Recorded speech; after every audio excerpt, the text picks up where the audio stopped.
चलिए देखिए इधर, ये हम लास्ट लेक्चर में फ्लूइड देख रहे थे और इसमें हमने देखा था हर वो चीज जो फ्लो कर सके उसको क्या कहते हैं, फ्लूइड कहते हैं।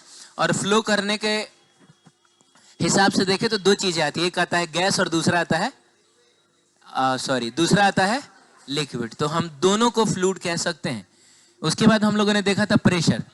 तो हमने देखा था कि अगर किसी ऑब्जेक्ट को किसी फ्लूइड में इमर्ज किया जाता है तो चारों तरफ से फोर्स लगाता है। वो जो फोर्स होता है वो परपेंडिकुलर टू दी सरफेस होता है। तो यही फोर्स जो कि परपेंडिकुलर टू दी सरफेस है पर यूनिट एरिया को बोला जाता है, force perpendicular to the surface per unit area को क्या बोला जाता है, प्रेशर बोला जाता है। अरे बोलिए ना, ठीक है, देख लिए थे सब। प्रेशर स्केलर क्वांटिटी है, डायमेंशनल फार्मूला हम लोगों ने देख लिया था। अरे प्रेशर फोर्स अपॉन एरिया होता है ना, तो फोर्स का डायमेंशनल फार्मूला तो हमने रटा हुआ है mlt-2 और एरिया के लिए एल का स्क्वायर हो जाएगा, तो हम गुना भाग करके लेके आ जाएंगे। उसके बाद हमने देखा था कि प्रेशर का जो ऐसा यूनिट होता है वो होता है newton per metre square. Force per unit area है ना, तो न्यूटन पर मीटर स्क्वायर होगा और इसी को तो हम लोग प्यार से कहते हैं पास्कल। क्या बात है। और ये एक फ्रेंच साइंटिस्ट थे ब्लेज पास्कल, उनके नाम से ये उठाया गया है। ठीक है, हम लोगों ने ये भी देखा था कि एक पास्कल किसके बराबर होता है, अरे न्यूटन पर मीटर स्क्वायर को ही ना प्यार से पास्कल कहा जाता है। तो एक न्यूटन पर मीटर स्क्वायर एक पास्कल के बराबर होगा। एक और बड़ा फेमस यूनिट है जिसको बोला जाता है एटीएम। क्या कहते हैं, और ये होता है atmospheric pressure at sea level ना, समुद्र स्तर पे वायुमंडल का जो दबाव है उसको बोला जाता है atmospheric pressure at sea level 1 ATM, जिसकी वैल्यू कितनी होती है 1.013 into 10 to the power 5 pascal. और लगभग में बात करें तो ये 1 लाख पास्कल लिखा हुआ है। ठीक है, 1 लाख पास्कल होता है एक एटीएम, है ना। Density mass per unit volume होता है, देखा था हम लोगों ने। डायमेंशनल फार्मूला वगैरह निकाल ही लेंगे। मास के लिए हम क्या यूज करते हैं, एम, और वॉल्यूम के लिए होता है एल का क्यूब। तो एल का क्यूब नीचे से ऊपर जाएगा तो एम एल का पावर -3 नहीं बनेगा क्या, ये हो जाएगा। इसका जो ऐसा यूनिट होता है वो केजी पर मीटर क्यूब होता है। मास पर यूनिट वॉल्यूम ना है तो मास का हो गया केजी और वॉल्यूम का हो गया मीटर का क्यूब, तो केजी पर मीटर क्यूब हो जाएगा। ठीक है, ये हमेशा पॉजिटिव होता है और एक स्केलर क्वांटिटी है, डेंसिटी के पास कोई डायरेक्शन नहीं होता है ना। और ये देख रहे थे हम लोग कि कोई भी लिक्विड जो होता है वो हाईली इनकम्प्रेसिबल होता है, यानी लिक्विड के वॉल्यूम को कम करना आसान काम। बहुत ज़्यादा प्रेशर डालिएगा तो हल्का फुल्का वॉल्यूम कम होता है, इतना कम होता है कि लगभग वो नाम मात्र का रहेगा। तो हम मान कर चलते हैं कि सॉलिड्स की तरह लिक्विड्स भी लगभग कैसी होती हैं, इनकॉम्प्रेसिबल है। गैसेस को तो हम बहुत ज़्यादा दबा सकते हैं, बोलो ना। हाँ ठीक है, चलिए आगे बढ़ते हैं। ये डेंसिटी ऑफ वाटर मैंने कहा था कि आप इसको याद रखिएगा। 4 डिग्री सेल्सियस पे कितना होता है 1000 केजी पर मीटर क्यूब, ये देखा था हमने। स्पेसिफिक ग्रेविटी याद है, स्पेसिफिक ग्रेविटी से हमको पता चलता है कि किसी भी चीज की डेंसिटी पानी की डेंसिटी के कितने गुना है। अगर किसी चीज की स्पेसिफिक ग्रेविटी 5 है का मतलब हुआ इसकी डेंसिटी पानी की डेंसिटी से 5 गुना ज्यादा है, यानी इस सब्सटेंस की डेंसिटी होगी 5 into 10 to the power 3 KG per metre cube, क्योंकि पानी की डेंसिटी यही ना होती है। तो स्पेसिफिक ग्रेविटी दिया रहे जो कि देता है बिल्कुल क्वेश्चन में कभी कभी, तो हम बगल में बस 10 to the power -3 KG per metre cube लिख लेंगे तो वो उस सब्सटेंस की डेंसिटी हो जाएगी। ठीक है, हाँ, जैसे मरकरी के केस में डेंसिटी होता है 13.6 into 10 to the power 3 KG per metre cube, तो बताइए मरकरी की स्पेसिफिक ग्रेविटी कितनी होगी 13.6 होगी, यानी मरकरी की डेंसिटी पानी की डेंसिटी से 13.6 टाइम्स ज्यादा है। ठीक है, ये देख रहे थे हम लोग कुछ लिक्विड और कुछ गैसेस की डेंसिटीज देखी थी। लिक्विड्स में बाबू समथिंग 10 टू द पावर 3 का फैक्टर आ रहा है ना इधर, लेकिन गैस में देखोगे तो ये वाला फैक्टर गायब है। यानी हम कह सकते हैं गैसेस की जो डेंसिटी होती है वो लिक्विड की डेंसिटी से हजारों गुना कम है। और मतलब नॉर्मल हाइड्रोजन अगर सिर्फ ले लोगे बोलो तो इसका डेंसिटी तो और कम हो गया, तो समझ लो लाखों गुना कम हो गया है कि नहीं। ये तो 10 टू द पावर -2 में चला गया। और इंटरस्टेलर स्पेस का मतलब हुआ अंतरिक्ष। तो अंतरिक्ष में हमको ऐसा लगता है कि कोई कुछ भी नहीं है, लेकिन ऐसा नहीं है। आप ढूंढिएगा तो उसमें भी आपको 2-4 मॉलिक्यूल इधर उधर घूमता फिरता मिल जाएगा। तो कुछ तो डेंसिटी होता है लेकिन बहुत कम होता है, 10 टू द पावर -20 के ऑर्डर का। ठीक है, कहा था कि एसटीपी वर्ड कहीं यूज करें, इसको पढ़ा जाता है standard temperature and pressure, and obviously chemistry में तो आपने खूब पढ़ा होगा ये। तो टेम्परेचर लेते हैं 0 डिग्री सेल्सियस और प्रेशर कितना लेते हैं 1 एटमॉस्फेरिक प्रेशर, यानी कि 1 ATM। ठीक है, ये क्वेश्चन हम लोगों ने किया था, प्रेशर लगा था और मैंने आपसे कहा भी था कि अभी एक जांघ पे कितना प्रेशर लग रहा है, लगभग 2 लाख पास्कल लग रहा था, जो भी लग रहा था, मतलब ये लोग ये क्वेश्चन हम लोग कर लिए थे ना, ठीक है। पास्कल्स लॉ भी हमने देख लिया था, बोलो ना। हाँ, कि अगर सेम हाइट पे कोई पार्टिकल है तो उस पर चारों तरफ से प्रेशर क्या लगता है, सेम लगता है। याद है, प्रूफ किया था हम लोगों ने, इधर से जो प्रेशर लग रहा था, नीचे जो प्रेशर लग रहा था, और इधर से जो प्रेशर लग रहा था, PA is equal to PB is equal to PC नहीं आ गया था। हाँ, तो ये था पास्कल्स लॉ, ठीक है। ये सब हम लोग डिराइव कर लिए थे। Variation of pressure with depth ये भी देख लिए थे। अगर मान लीजिए कि हम किसी कंटेनर में एक सिलेंडर लेते हैं, तो ये सिलेंडर तो हम लोग प्रूफ करने के लिए लिए थे, लेकिन अगर कोई भी 2 पॉइंट लेते हैं, इस पॉइंट को अगर हम 1 कह देते हैं, इस पॉइंट को क्या कह देते हैं, 2 कह देते हैं, इनके बीच का सेपरेशन अगर कितना है, H है, तो बाबू यहाँ का प्रेशर यहाँ के प्रेशर से, यानी कि P2 माइनस P1 कितना ज्यादा होगा, मतलब 2 का प्रेशर 1 के प्रेशर से कितना ज्यादा होता है, रो जी एच ज्यादा होता है, यानी H हाइट नीचे आप जाइएगा, प्रेशर रो जी एच बढ़ जाता है, ठीक है। उसके बाद हमने ये भी देखा था कि अगर मान लीजिए कि यहाँ पर कोई पॉइंट ले लें हम, अब ये पॉइंट कहाँ है, एकदम open to the surface, sorry open to the atmosphere है, इसके जस्ट ऊपर एटमोस्फेयर ही ना है, तो इस पॉइंट और एक पॉइंट यहाँ ले लेते हैं, और दोनों के बीच का डिस्टेंस कितना ले लेते हैं, H ले लेते हैं। तो यहाँ के प्रेशर को अगर हम लोग P बोले, तो बाबू यहाँ का प्रेशर कितना होगा, तो प्रेशर हमेशा ऊपर से एक्सर्ट किया जाता है, इसके ऊपर कोई लिक्विड नहीं है, लेकिन ऐसा थोड़ा है कि कोई फ्लूइड नहीं है, फ्लूइड के रूप में पूरा का पूरा एटमोस्फेयर है इसके ऊपर, तो यहाँ पर जो प्रेशर लगेगा वो कितना लगेगा, P0 लगेगा। फिर हमने देखा था कि P माइनस P0 होगा कितना, तो रो जी एच ही ना होगा, यानी P इज इक्वल टू हो जाएगा P0 प्लस कितना, रो जी एच। समझ में आई बात।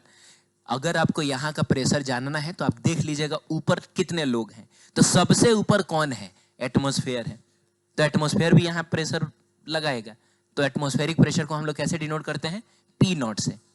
एटमॉस्फेरिक प्रेशर को कैसे डिनोट करते हैं, P0 से, और यही P0 हम लोग जनरली 1 atm लेते हैं जा, हाँ, एटमॉस्फेरिक प्रेशर सी लेवल पर 1 atm लेंगे हम लोग। और ये जो रो जी एच है, ये किसका योगदान है, तो इतने ऊंचे लिक्विड का योगदान है जा।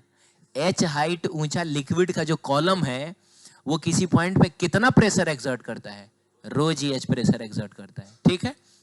देखे थे हम लोग ये, और हम लोगों ने ये भी देखा था कि ओपन सरफेस से नीचे जाने पर प्रेशर जितना बढ़ जाता है, अरे तो कितना बढ़ जाता है, रो जी एच ना बढ़ जाता है, इसी को बोला जाता है गॉज प्रेशर। कहाँ लिखा हुआ, ये देखिए, इसको क्या पढ़ा जाता है, गॉज। तो ये जो रो जी एच है वो गॉज प्रेशर है, वो extra pressure exerted by fluid हो गया, सॉरी लिक्विड हो गया, है कि नहीं। ठीक है, आगे बढ़ते हैं। फिर हम लोगों ने ये भी प्रूव कर लिया था, नहीं किया था क्या, सेम हॉरिजॉन्टल लेवल पर प्रेशर कैसा होता है, ये नहीं किया था, यहीं से देखना था हम लोगों को, कोई बात नहीं है। अब हम एक कंटेनर लेते हैं और उसमें एक पतला सा सिलेंडर कंसीडर करते हैं, लेकिन पिछली बार हम लोगों ने वर्टिकल सिलेंडर ना लिया था, अब की बार हम लोग हॉरिजॉन्टल सिलेंडर कंसीडर करते हैं, ठीक है। चलिए, यहां पर हम लोग एक पॉइंट मानते हैं 1, अब बाबू यहां पर एक पॉइंट मानते हैं 2, और इसका जो एरिया ऑफ क्रॉस सेक्शन है इसको हम DA मानते हैं। पता है क्यों DA मानते हैं, क्योंकि हम ये बात जानते हैं कि हम थोड़ा भी ऊपर या नीचे चले गए तो प्रेशर बदल जाएगा जा। जो अगर मान लो कि ये मैंने बड़ा ले लिया, तो बाबू यहाँ का प्रेशर और यहाँ का प्रेशर सेम नहीं ना होगा, वो तो बदल जाएगा। तो मैं चाहता हूं कि मैं प्रेशर को सेम रखूं, इसीलिए मैंने ये जो एरिया लिया है वो कैसा लिया है, इनफाइनाइटली स्मॉल लिया है। तो दिखने में आपको ये सिलेंडर के फेस की तरह दिख रहा होगा, लेकिन एक्चुअल में देखा जाए तो ये पूरा का पूरा फेस एक पॉइंट की तरह होगा, और उसी पॉइंट को मैंने क्या नाम दिया है, 1 नाम दिया है। ये भी पूरा का पूरा फेस एक पॉइंट की तरह होगा, और उसी पॉइंट को मैंने क्या नाम दिया है, 2 नाम दिया है। यानी मैंने सेम हॉरिजॉन्टल लेवल पर 2 पॉइंट्स लिए हैं, 1 और 2, और इस पॉइंट का एरिया DA है, तो जाहिर सी बात है इस पॉइंट का भी एरिया कितना होगा, DA ही होगा। अब आप बताइए कि इधर वाला जो फ्लूइड है वो इस सिलेंडर पर कहां फोर्स लगा रहा होगा, कहां फोर्स लगा रहा होगा, अरे हाथ से इशारा करके बताओ, कुछ नहीं बनोगे, ट्रैफिक पुलिस बनोगे, इशारा करने आएगा।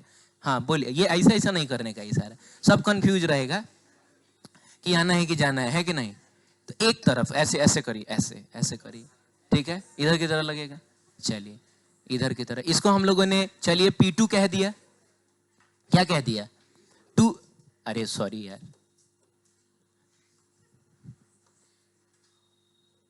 हाँ, F2 कह दिया, क्या कह दिया?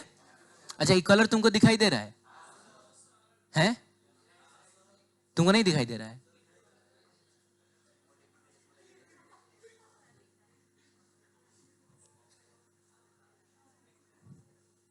अच्छा, कोई बात नहीं है। इधर से, अच्छा मैं चेंज कर दूंगा, ठीक है।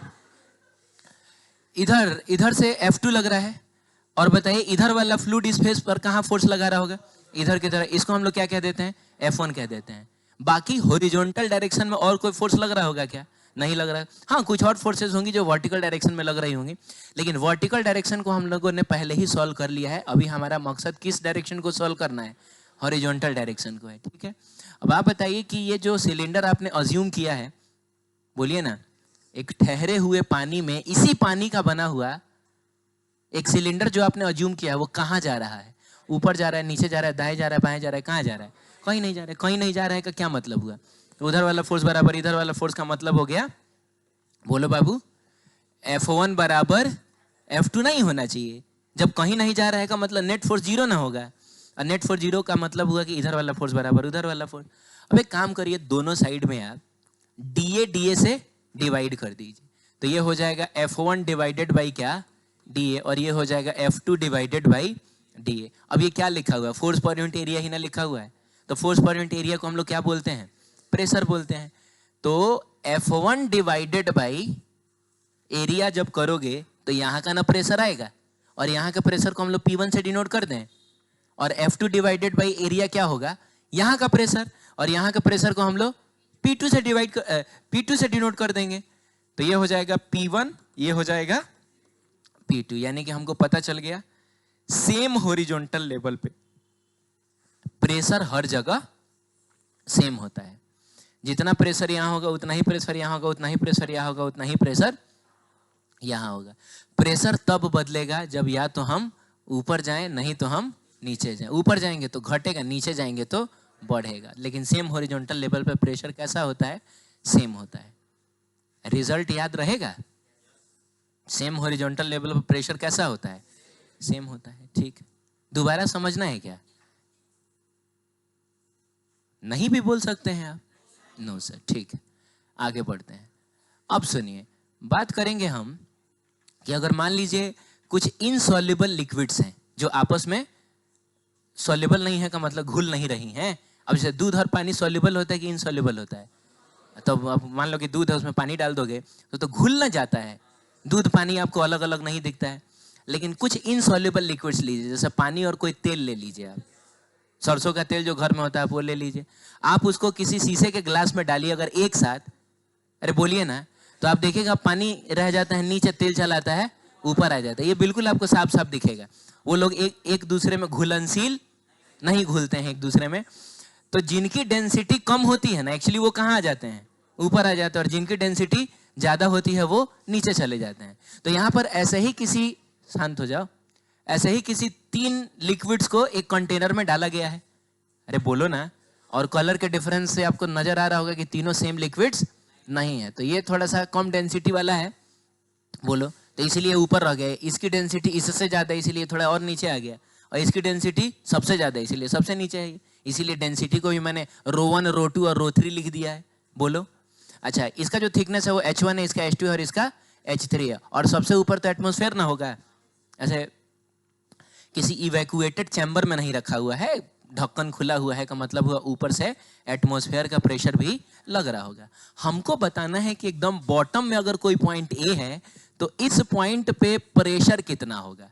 बहुत सिंपल है, हम ऊपर से गिनते चले आएंगे कि कितने लोग हैं जिनका प्रेशर वहां पे लग रहा होगा। तो सबसे ऊपर कौन है? तो क्या एटमॉस्फेयर भी दबा रहा है कि नहीं? तो यहाँ पर एटमॉस्फेरिक प्रेशर भी लिखा जाएगा, जो कि कितना होगा बताइए? P0। जरूरत पड़ेगा 1 atm लिख देंगे इसकी जगह पे। उसके बाद बाबू, लिक्विड का ये वाला जो कॉलम है, अरे बोलो ना, क्या ये इस पर प्रेशर नहीं लगाएगा? ऑब्वियसली लगाएगा। तो इसका प्रेशर यहाँ पर कितना आएगा? हाँ, तो रो डेंसिटी का H हाइट के लिक्विड का जो कॉलम होता है वो कितना प्रेशर एक्सर्ट करता है? ρGH। तो यहां पर आएगा ρ1GH1, तो प्लस लिख देंगे, ρ1G क्या प्लस। चलिए बताइए, ये वाला जो लिक्विड का कॉलम है, वो कितना प्रेशर एक्सर्ट करेगा? तो ये एक्सर्ट करेगा बाबू ρ2GH2। बताइए ये कितना प्रेशर एक्सर्ट करेगा? ρ3GH3। सिंपल है ये, ऊपर से गिनते चले आएंगे, हो जाएगा। आगे बढ़ते हैं। कहता है what is the pressure on a swimmer 10 metre below the surface of a lake. एक झील है, मान लीजिए झील का ये अपर सरफेस हो गया, झील का ये बॉटम हो गया। अरे बोलो, तो और पानी होगा ना। हाँ, अब इसी में एक स्विमर है जो कि कितना नीचे है? 10 मीटर नीचे है, ठीक है, तैर रहा है। अच्छा, ये हाइट जो दिया हुआ है कितना दिया हुआ है बताइए? अरे हाइट कितना दिया हुआ है? 10 मीटर दिया हुआ है, सही है। अभी हमको बताना है कि इसके ऊपर टोटल कितना प्रेशर लग रहा होगा। तो बाबू प्रेशर में सबसे पहले तो ये बताओ कि क्या एटमॉस्फेयर का भी प्रेशर लग रहा है क्या इस पे? वो भी फ्लूइड है बाबू, वो भी दबा रहा है इसको नीचे की तरह। तो उसको हम लोग लिखेंगे P0 से। अब प्लस बताइए ना, लिक्विड का ये वाला जो कॉलम है वो इस पर कितना प्रेशर एक्सर्ट करेगा? ρGH एक्सर्ट करेगा। तो हम लिखेंगे ρG और कितना? P0 सबको पता है 1.013 या फिर 1.01 भी लिख सकते हो। अच्छा है, मन करे तो नॉर्मल 1 ही रहने देना। अगर एकदम एग्जैक्ट में जाओगे तब तो 1.013 इंटू 10⁵ लिखना। लेकिन हम लोग चलिए आसपास में आंसर लेके आते हैं, क्या कहते हो? तो इसकी जगह पे हम 10⁵ पास्कल लिख दे क्या सिर्फ? ओ माय गॉड, 1.01 को क्या नॉर्मल हम लोग 1 लिख सकते हैं? तो 1 इंटू 10⁵ को सिर्फ 10⁵ भी तो लिखा जा सकता है। तो चलिए मैंने 10⁵ लिख दिया और प्लस हो जाएगा रो। बताइए पानी की डेंसिटी कितनी होती है? 10⁵ 1000 kg पर मीटर क्यूब होता है। हाँ, तो ये हो जाएगा। जी की जगह पे लगभग 10 ले लिया जाए, एग्जैक्ट में जाओगे तो 9.8 लिखना होगा, है कि नहीं? और बताइए एच की जगह पे कितना है? 10 है, और ये भी तो पास्कल में ही ना आएगा क्योंकि मिलता तो यहाँ से भी प्रेशर ही ना है। अब आप बताइए, ये लिखा हुआ है, ये भी पास्कल था, हाँ, तो ये लिखा हुआ है 10⁵ और ये भी लिखा हुआ है 10⁵। तो आपको नहीं लग रहा है कि ये 2 इंटू 10⁵ पास्कल हो गया? अरे बोलिए, यानी इसके ऊपर अभी 2 लाख पास्कल का प्रेशर लग रहा होगा। 1 लाख पास्कल कौन लगा रहा होगा? एटमॉस्फेयर। और 1 लाख पास्कल पानी का ये कॉलम लगा रहा होगा। क्लियर है? चलिए दोबारा समझना है इसको। एटमॉस्फेरिक प्रेशर कितना? P0। और लिक्विड का ये जो कॉलम है वो कितना प्रेशर लगा रहा होगा? ρGH लगा रहा होगा। दोनों को जोड़ देंगे, सही है। चलिए, ये कहता है कि एट अ डेप्थ ऑफ कितना?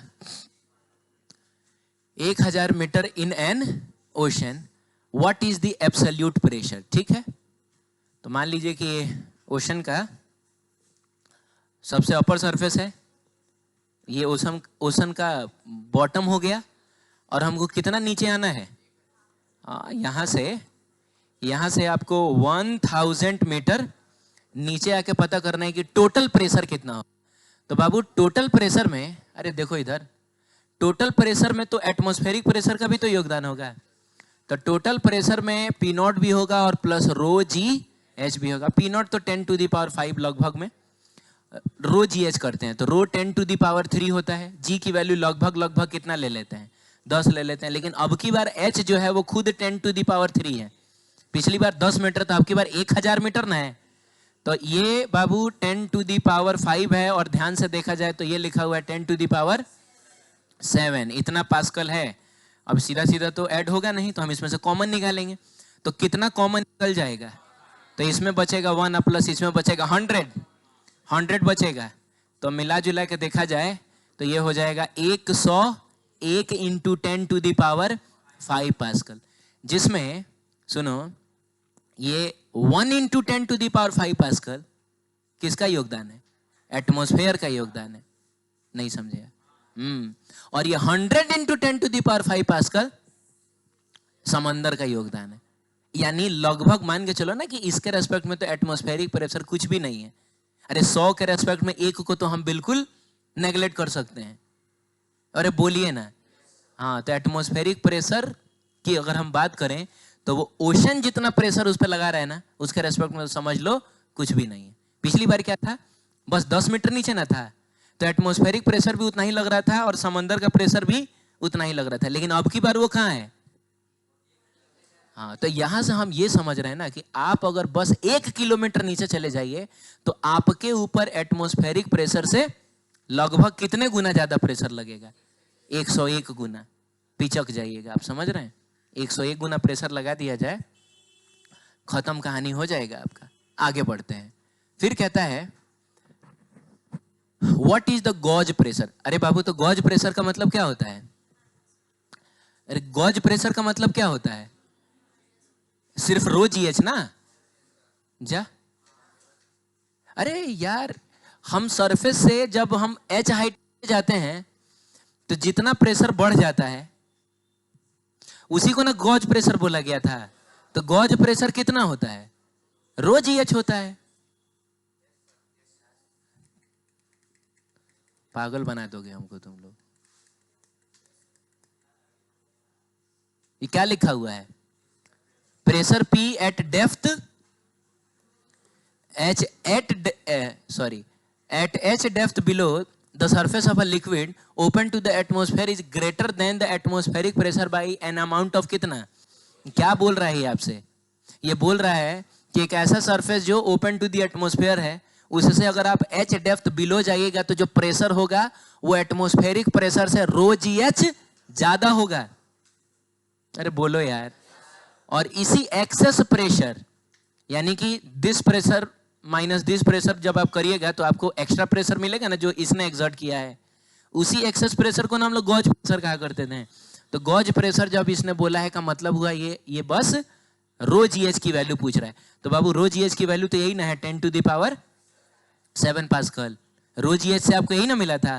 तो हम बता देंगे कि यहाँ पे जो गॉज प्रेशर होगा वो कितना होगा। हम लोग बी पार्ट सॉल्व कर रहे हैं, 10 टू द पावर 7 पास्कल होगा। ठीक है। सी पार्ट कहता है कि अगर यहां पर कोई सबमरीन है, मान लीजिए कोई सबमरीन है, ठीक है, हाँ, सबमरीन का खिड़की है और खिड़की 10 बाई 10 का है। कितने का है? हाँ, तो लंबाई चौड़ाई दोनों 10 बाई 10 है। ठीक है, सॉरी 20 बाई 20, और वो भी लेकिन सेंटीमीटर में है।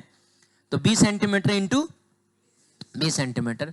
आपसे बोल रहा है कि बताइए उस खिड़की पे टोटल कितना प्रेशर लग रहा होगा। अगर सबमरीन के अंदर क्या मेंटेन किया गया है? एटमॉस्फेरिक प्रेशर में। सबमरीन के अंदर तो उतना ही प्रेशर आपको मेंटेन करना पड़ेगा जितना प्रेशर अभी यहां पर है। कहें ताकि सबमरीन के अंदर किसको रहना है? आदमी को रहना है। और आदमी किस प्रेशर में रहने के आदी है? एटमॉस्फेरिक प्रेशर में। तो इसीलिए सबमरीन के अंदर आपको प्रेशर वही रखना पड़ेगा जो हमारे आसपास में है। तो बाबू अंदर का जो प्रेशर है वो कितना है? P0 है। नहीं समझे? कितना है? अब बाहर का प्रेशर कितना है? P0 प्लस रो जीएच है। तो तुमको नहीं लग रहा है कि नेट प्रेशर या नेट फोर्स में रोल बस इस रो जीएच का ही होगा? ये P0 एक दूसरे को क्या कर लेगा? कैंसिल कर लेगा। आप समझे नहीं? अंदर कितना प्रेशर है पहले से? P0। और बाहर का प्रेशर कितना है? P0 प्लस रो जीएच।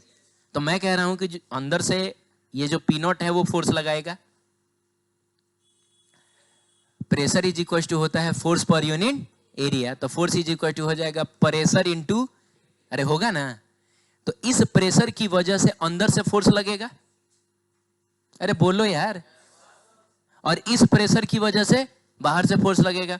तो उस फोर्स में ये जो P0 है और ये जो P0 है, दोनों का फोर्स क्या एक दूसरे को कैंसिल नहीं कर लेगा? तो इसको आप हटा ही लीजिए। इसका नेट फोर्स में कोई रोल नहीं होगा। नेट फोर्स में रोल होगा बस किसका? रो जीएच का। तो बाबू अगर हमको नेट फोर्स बताना है सी पार्ट में, तो फोर्स इज इक्वल टू होता है प्रेशर इंटू एरिया। बोलो। तो प्रेशर हम कौन सा लेंगे? बस गॉज प्रेशर लेंगे, रो जीएच लेंगे। तो ये मैंने यहां रो जीएच ले लिया और इंटू हम लोग क्या कर लेंगे? एरिया कर लेंगे। अरे बोलिए। चलिए, तो एरिया जो है वो 20 सेंटीमीटर इंटू 20 सेंटीमीटर ना। तो सेंटी का मतलब तो 10 टू द पावर -2 होता है। तो क्या मैं डायरेक्ट इसको 20 into 20 into 10 to the power -4 लिख लूं? क्यों? क्योंकि 20 इंटू 10 टू द पावर -2, फिर 20 इंटू 10 टू द पावर -2। तो 20 तो 2 बार था, तो खैर वो तो हो गया 20। लेकिन 10 to the power -2, 10 to the power -2, 10 to the power -4 बनेगा। ये चीज हमने पहले ही निकाल रखा है। कितना आता है? 10 टू द पावर 7 आता है। बोलो भाई। तो ये 10 टू द पावर 7 आ जाएगा और ये हो जाएगा तुम्हारा 400 इंटू 10⁻⁻⁴ का मतलब हो गया 4 इंटू 10⁻⁻²। और आंसर तो ऑब्वियसली न्यूटन में ही ना आएगा, नहीं बोलोगे? तो मिला जुला के देखा जाए तो ये लिखा हुआ है 4 इंटू 10⁻⁵ कितना 5 न्यूटन। का मतलब हुआ, क्या मतलब हुआ कि हाँ 4 लाख न्यूटन का फोर्स अभी लग रहा है, और ये कोई मामूली फोर्स नहीं है। अरे बोलो ना, तो दो हाथी अगर किसी चीज पे रखोगे ना तो 1 लाख न्यूटन का फोर्स लगता है। समझ लो कि इस खिड़की पे कितना हाथी रखा हुआ है, 8 गो ओरिजिनल हाथी रखा हुआ है। आप समझ रहे कितना भयंकर प्रेशर है ये? अरे बोलिए ना। हाँ, तो इसीलिए अब वो किस मटेरियल का बनेगा वो आप समझ सकते हैं। कोई मामूली मटेरियल का बन सकता है क्या? मात्र आप समझिए ना 20/20 से, तो 20 सेंटीमीटर कितना होगा? मेरे ख्याल से इतना होगा, इतना सा होगा। तो इतना सा लंबा, इतना सा चौड़ा अगर कोई चीज है और उसके ऊपर हम लोग 8 को हाथी रख दें तो मामूली मटेरियल का बना होगा वो। हाँ, तो ये बात है। ठीक, आगे बढ़े। ठीक है, ये क्वेश्चन है एट अ डेप्थ ऑफ, अच्छा सेम क्वेश्चन हो गया। ऐसा पता नहीं क्यों लग रहा है कि जैसे कोई क्वेश्चन छूट गया है। हाँ, 3 नंबर क्वेश्चन छूट गया है। देखिए आपने कहा भी नहीं। बताइए वो 3 नंबर क्वेश्चन क्या है? कोई बात नहीं है, लाइए जल्दी लाइए।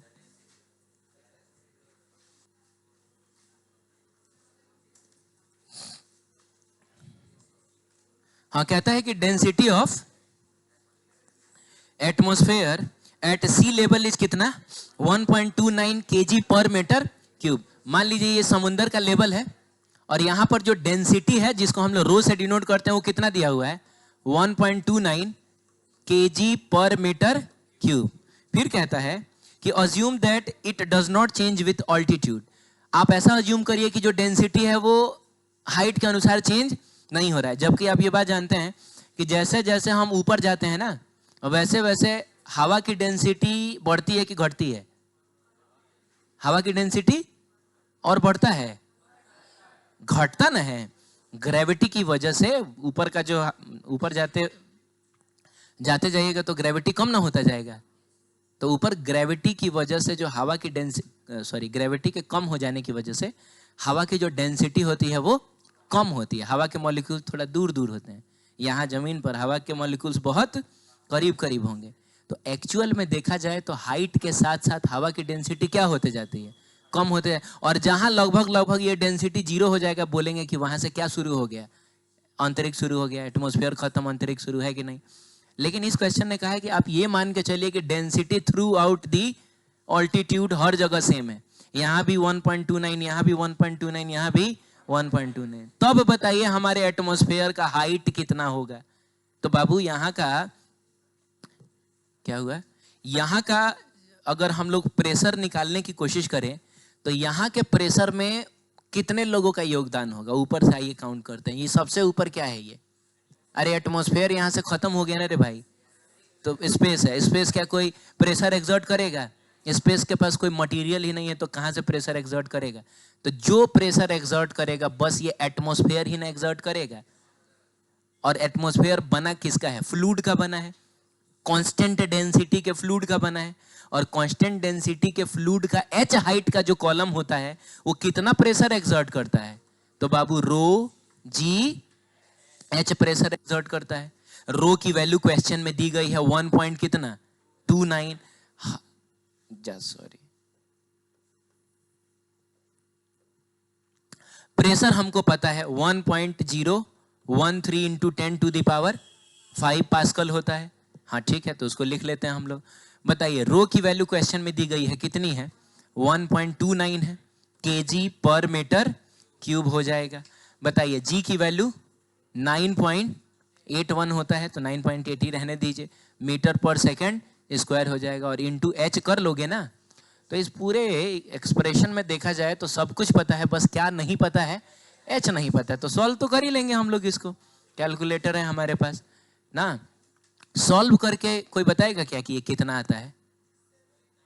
7 पॉइंट लगभग लगभग ये कितना आता है 7.9 समथिंग आता है ना, लेकिन लगभग लगभग हम मान के चले तो ये कितना हो जाएगा, 8 किलोमीटर हो जाएगा। अरे बोलो ना।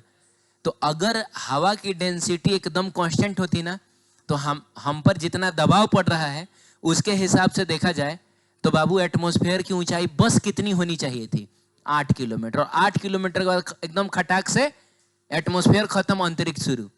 अरे जैसे लिक्विड का जो सरफेस होता है ना, जिसको हम लोग देख कर बता सकते हैं कि हाँ यहाँ लिक्विड खत्म हो गया, इसके बाद एटमॉस्फेयर शुरू हो गया, वैसा हम गैसेस के लिए नहीं, उसका कोई डिफाइंड बाउंड्री नहीं होता है। Oh my God. हाँ, लेकिन अगर डेंसिटी सेम होती ना तो डिफाइंड बाउंड्री होता। हम लोग बोलते हैं कि ये 8 किलोमीटर तक एटमॉस्फेयर है, इसके बाद अंतरिक्ष शुरू है। लेकिन ये एक रियल सिचुएशन नहीं। आप जानते हैं कि हमारा जो एटमॉस्फेयर है वो कई सैकड़ों किलोमीटर तक माना जाता है। वो कौन कौन सा स्फेयर होता है, ट्रोपोस्फेयर होता है 75 तरीके का, तो उसका नहीं है 50 किलोमीटर, 60 किलोमीटर, 100, 150, 200, 500 किलोमीटर तक हम लेके जाते हैं। तो ऐसा इसलिए है क्योंकि डेंसिटी सेम नहीं है। आगे बढ़े, चलिए ठीक है। अगला कॉन्सेप्ट है हाइड्रोस्टैटिक्स पैराडॉक्स। इसमें क्या है ना कि एक कंटेनर है ये, ठीक है। इस कंटेनर में बाबू ऐसा 3 जगह पे होल है, एक यहाँ है, एक यहाँ है और एक यहाँ है, इस तरीके से। ये तुम समझ रहे हो कैसा है ये? मतलब ये एक ऐसा कंटेनर है जो सिलिंड्रिकल है, ठीक है। ये एक ऐसा है जो ऐसा कोनिकल है। तो ये ऐसा वाला कोन है और ये ऐसा वाला कोन है कि नहीं? लेकिन तीनों को आपस में कनेक्ट किया गया, ये भी आपको समझ में आ रहा होगा। अच्छा, तो अगर हम इसमें कोई फ्लूइड डालें, ऊपर से ऐसे कोई फ्लूइड हम डालें, तो आप बताइए, यहाँ से हम लोग डाल रहे हैं, डालने को यहाँ से भी और यहाँ से भी तो डाला जा सकता है, लेकिन हम फ्लूइड यहाँ से भी डालने वाले, भी डाल नहीं रहे हैं पहले। लेकिन आप ये बताइए कि कौन सा ऐसा कंटेनर होगा, ये वाला होगा, ये वाला होगा कि ये वाला होगा, जिसमें फ्लूइड का लेवल सबसे ऊपर होगा? नहीं, अभी हम डालेंगे तो कोई होगा ना जिसमें ज्यादा होगा, किसी में कम होगा, किसी में और कम। ये बात आप समझ रहे हैं ना? कॉमन सेंस वाली, अनपढ़ आदमी बता देगा कि फ्लूइड का लेवल हमेशा क्या होगा। हाँ, तो जैसा ही हम इसमें कुछ डालेंगे तो जो फ्लूइड बढ़ेगा उसमें पानी का लेवल हाँ सेम रहेगा। तो हाइड्रोस्टैटिक पैराडॉक्स ये कहता है कि अगर हम यहाँ पर और बाबू यहाँ पर 3 पॉइंट्स ले, 1, 2 और क्या 3 पॉइंट्स ले, तो आप बताइए सबसे ज्यादा प्रेशर कहाँ होगा? 1 पे, 2 पे कि 3 पे? सबसे ज्यादा प्रेशर कहाँ होगा? 1, 2, 3 कहाँ होगा? तो इसका सही जवाब है कि तीनों जगह का प्रेशर एग्जैक्टली, क्योंकि अभी थोड़ी देर पहले हम लोगों ने डिराइव किया है कि अगर पानी रुका हुआ है, फ्लूइड अगर रेस्ट में है, तो बाबू सेम हॉरिजॉन्टल लेवल पर प्रेशर कैसा होता है? सेम होता है। क्या बात करते हो? तो प्रेशर एट 1, प्रेशर एट 2 और प्रेशर एट 3, यानी कि P1 बराबर P2 बराबर क्या होगा? P3 हो जाएगा। तो इसको पैराडॉक्स क्यों बोला गया? पैराडॉक्स का मतलब हुआ ना कि एक ऐसी चीज जिसके बारे में हमको लगता कुछ और है और होता कुछ और है। तो यहाँ पर समझने वाला ऐसा समझ सकता है कि सर देखिए, इसके ऊपर वाला जो कंटेनर उसमें कम पानी है लेकिन इसके ऊपर जो कंटेनर है सर देखिए उसमें थोड़ा ज्यादा पानी, इसके रेस्पेक्ट में तो ज्यादा पानी आपको नहीं लग रहा है, और इसके ऊपर जो कंटेनर उसमें तो बहुत ज्यादा पानी है। तो ऐसा लोग बता सकता है, अगर कोई पढ़ा लिखा नहीं होगा तो कह सकता है कि हाँ इसके ऊपर चूंकि ज्यादा पानी है तो इसीलिए यहाँ का प्रेशर ज्यादा होगा, यहाँ का थोड़ा कम होगा, का सबसे कम होगा। लेकिन ये गलत बात है कि नहीं? तीनों जगह पे प्रेशर सेम होगा, ठीक है। तो ये हाइड्रोस्टैटिक पैराडॉक्स है। पढ़ लीजिएगा ना ये लैंग्वेज। अरे लैंग्वेज पढ़ लोगे ना, यही चीज इसमें समझाया गया। बात करेंगे एटमॉस्फेरिक प्रेशर एंड क्या, बैरोमीटर। तो एटमॉस्फेरिक प्रेशर जो कि 1.013 इंटू 10 टू द पावर बोलो 5 पास्कल है। तो आखिर वो लाया कहां से गया है? किसी को सपने में थोड़े आया था? अरे उसको एक्सपेरिमेंटली आपने फाइंड आउट तो किया होगा ना। तो वो एक्सपेरिमेंट बड़ा सिंपल सा है, वो चाहे तो आप अपने घर पे भी कर सकते हैं, लेकिन उसके लिए आपको सिंपल सा सेटअप चाहिए। थोड़ा सा महंगा पड़ सकता है आपके लिए, लेकिन सेटअप सिंपल रहेगा। आपको एक कंटेनर लेना है, उसमें मरकरी भर लेना है। क्या भरा हुआ है? अब मरकरी खरीदने में अब आपको जितना खर्चा पड़ जाए नहीं, मरकरी भर लेना है इसमें, ठीक है। फिर आपको एक ट्यूब लेना है, सुन लो हल्ला मत करो, ट्यूब लेना है, और ट्यूब ऐसा लेना है जैसा ये क्या कहा जाता है, लैब्स वगैरह में जो टेस्ट ट्यूब नहीं होता है तो उधर इतना सा ना होता है, वो आपको लेना है 1 मीटर लंबा, लगभग कितना 1 मीटर लंबा लेना है, नीचे से वो बंद होना चाहिए, ऊपर से खुला होना चाहिए। उसमें भी पूरा लबालब भर दो मरकरी। क्या भर दो? पूरा एकदम भर दो, थोड़ा सा भी गैप नहीं रहना चाहिए। उसके बाद आप उसको उंगली से ऐसे बंद कर दीजिए। ट्यूबुआ को पकड़िए, उल्टा कर लीजिए। ये उंगली हटना नहीं चाहिए। उंगली हट गया तो क्या हो गया? तो मरकरी सारा नीचे नहीं गिर जाएगा। आप समझ रहे हैं? हाँ, हटना नहीं चाहिए। ऐसे उंगली रखे हुए आप ला के इसको यहाँ पर इसमें डुबा दीजिए। आपका हाथ थोड़ा सा जाके डूब जाना चाहिए, ये सिचुएशन होना चाहिए, ठीक है। अब आप यहाँ से इस उंगली को धीरे से हटा लीजिएगा तो आप देखिएगा मरकरी का कॉलम थोड़ा नीचे गिर जाएगा। और जाहिर सी बात है, ये तो थोड़ा ऊपर जाएगा ना। एक बार फिर से मैं बताता हूँ। देखो, हाथ हटाते ही क्या होगा बताओ? वो नीचे आ रहा है और ये थोड़ा ऊपर जा रहा है। फिर आप ये जो इसका हाइट है ये मेजर करिए। तो ये एक्सपेरिमेंटली हो रहा है, इसमें अभी कुछ पढ़ाई लिखाई वाली बात नहीं, ये हम एक एक्सपेरिमेंट कर रहे हैं। अब पढ़ाई लिखाई वाली बात होगी जब हम इसको मेजर करेंगे। तो बाबू जब ये मेजर करिएगा तो ये आता है 76 सेंटीमीटर। फिर मैंने क्या किया, मैंने सोचा कि पतला ट्यूब था तो ऐसा आया था, थोड़ा मोटा ट्यूब लेते हैं, उसमें भी मरकरी भरते हैं, घुमाते हैं। अब हाथ से पूरा ऐसा दबाना पड़ेगा। अरे पतला था तो एक उंगली से हो गया था अभी। हाँ, तो कहने का मतलब है कि अब जब मैंने इसको रख कर हाथ हटाया ना, कमाल की बात ये थी कि एक बार फिर से ये हाइट कितना आया, वो बार बार 76 सेंटीमीटर पर ही आके रुक रहा था। क्लियर है? हाँ, अब इस एक्सपेरिमेंट से हम एटमॉस्फेयर का प्रेशर कैसे पता करेंगे, आइए देखते हैं। और कॉन्सेप्ट बड़ा सिंपल है। हम लोग क्या करते हैं, यहां पर एक पॉइंट ले लेते हैं और यहां पर एक पॉइंट ले लेते हैं। बताइए, ये दोनों पॉइंट जो है क्या सेम हॉरिजॉन्टल लेवल पे है? अरे बोलो ना। तो अगर फ्लूइड सेम हो, क्योंकि ये पॉइंट भी हमने मरकरी में ही लिया है और ये पॉइंट भी हमने, फ्लूइड सेम हो, आपस में कनेक्टेड हो, तो सेम हॉरिजॉन्टल लेवल पर हमेशा प्रेशर क्या होगा? सेम होगा। क्लियर? यानी यहाँ का प्रेशर बराबर यहाँ का प्रेशर। तो यहाँ का प्रेशर कितना होगा? ऊपर से कितना प्रेशर लग रहा है? पी नॉट, एटमॉस्फेरिक प्रेशर ही ना लग रहा है। तो बाबू यहाँ के प्रेशर को तो हम एटमॉस्फेरिक प्रेशर पी नॉट बोल देंगे। बताइए यहाँ का जो प्रेशर होगा वो कितना होगा? तो अच्छा, इसको एक काम करो ना, यहाँ के प्रेशर को हम लोग समथिंग पी बोल दे क्या? ऐसे ही बोलो। तो पी नॉट जो होना चाहिए वो किसके बराबर होना चाहिए? पी के बराबर।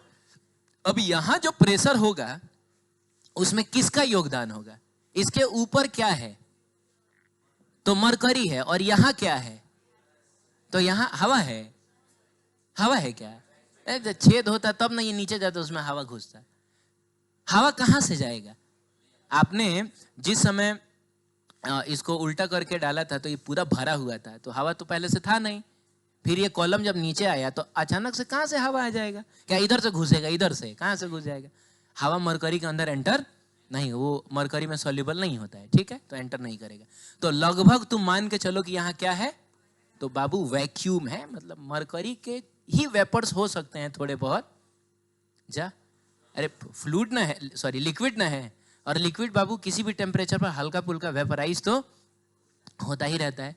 लेकिन वो वेपर उतना नहीं होगा कि अब हम माने कि उसकी वजह से कुछ प्रेशर लग रहा होगा। तो लगभग हम लोग क्या मान के चल रहे हैं? वैक्यूम है ये। बोलो ना। तो यहाँ पर जो प्रेशर होगा उसमें सिर्फ योगदान होगा इसी का। बोलो, जिस कॉलम का हाइट कितना है? h है।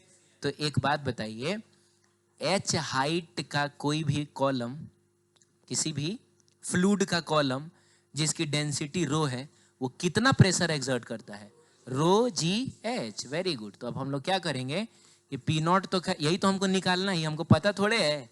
अरे यही तो हमको निकालना है।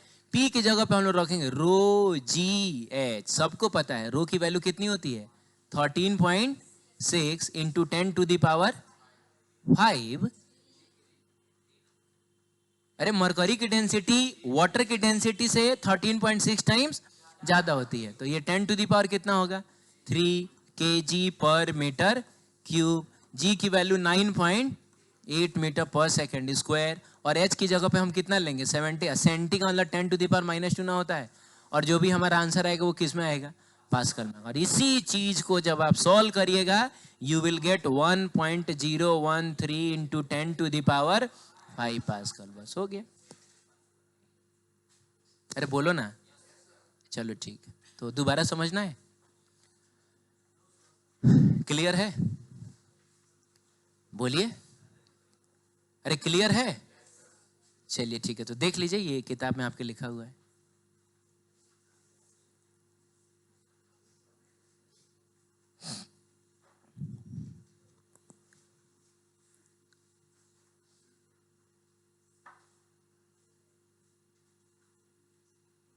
ठीक है, अरे बोलिए ना, सही है, आगे बढ़ते हैं। अब सुनिए, यहाँ पे एक मिनट रुक जाइए, हाँ ठीक है, यहाँ पे कुछ कुछ बातें लिखी गई हैं कि ये जो 1 atm प्रेशर, ये जो पी नॉट आया है इतना, इसी को ना क्या बोला जाता है, 1 atm बोला जाता है। हाँ, तो लिखा हुआ है कि 1 atm is the pressure exerted by mercury of column कितना 76 सेंटीमीटर और 760 मिलीमीटर भी तो कह सकते हैं। अरे 1 सेंटीमीटर 10 मिलीमीटर के बराबर होता है। तो ये जो अभी अभी प्रेशर हम लोगों ने डिराइव किया है वो किस, जो कि एटमॉस्फेरिक प्रेशर के बराबर है, वो कितने के बराबर आता है? तो पूरा का पूरा एटमॉस्फेरिक प्रेशर उतना ही होता है जितना मरकरी का एक 76 सेंटीमीटर का कॉलम एक्सर्ट कर लेता है। मैंने पूरा एटमॉस्फेयर अभी हम पर उतना प्रेशर एक्सर्ट कर रहा है ना जितना मरकरी का सिर्फ कितना 76 सेंटीमीटर ऊंचा कॉलम एक्सर्ट करता है। क्लियर है? और इसी प्रेशर को कहते हैं हाँ 1 atm। क्लियर है? तो इसको ऐसे बोला जाता है। अच्छा बात है, ये जो 1 atm था जिसको हम लोग 76 सेंटीमीटर ऑफ Hg भी बोल सकते हैं। आप समझे नहीं? Hg का क्या मतलब होता है? तो ये जो मैंने लिखा है 1 atm is equal to 76 centimetre of Hg, इसका मतलब समझ में आया कि 1 atm उतना ही प्रेशर होता है जितना प्रेशर मरकरी का 76 सेंटीमीटर कॉलम एक्सर्ट करता है। चाहे अगर हमको मन करे तो हम इसको क्या लिख सकते हैं, 760 मिलीमीटर ऑफ क्या Hg। क्लियर है? बोलिए हाँ। अच्छा 1 मिलीमीटर ऑफ Hg को ना किसको बताइए, 1 मिलीमीटर ऑफ Hg को हम लोग ना 1 टॉर भी कहते हैं। एक टोरिसेली नाम के साइंटिस्ट थे तो उन्हीं के नाम से लिया गया है 1 टॉर। तो बताओ 1 मिलीमीटर ऑफ Hg को अगर 1 टॉर बोलोगे तो 10 मिलीमीटर ऑफ Hg को क्या बोलोगे, 10 टॉर। तो 760 मिलीमीटर ऑफ Hg को क्या बोलोगे, 760 टॉर बोलोगे। यानी मिला जुला के 1 atm जो होता है ना बाबू, वो 760 टॉर के भी बराबर होता है। अरे बोलिए, चलिए ठीक है। एक और चीज समझिएगा, ये जो 10 टू दी पावर 5 पास्कल होता है इसको 1 बार भी कहा जाता है। क्या बोला जाता है, 1 बार। तो आप जानते हैं कि 1 atm कितना आता है, 1.013 इंटू 10 टू दी पावर 5 और पास्कल आता है। तो इसमें बाबू 10 टू दी पावर 5 पास्कल की जगह पे हम लोग बार रख दें तो मिला जुला के ये हो जाएगा 1.013 बार। आप ऐसे भी कह सकते हैं। क्लियर है? देखिए ये भी किताब में लिखा होगा। ठीक है, तो 2 और यूनिट हमने जाना, कौन कौन सा बताइए, टॉर और बार। ठीक हो गया? चलिए मिलते हैं फिर कल हम।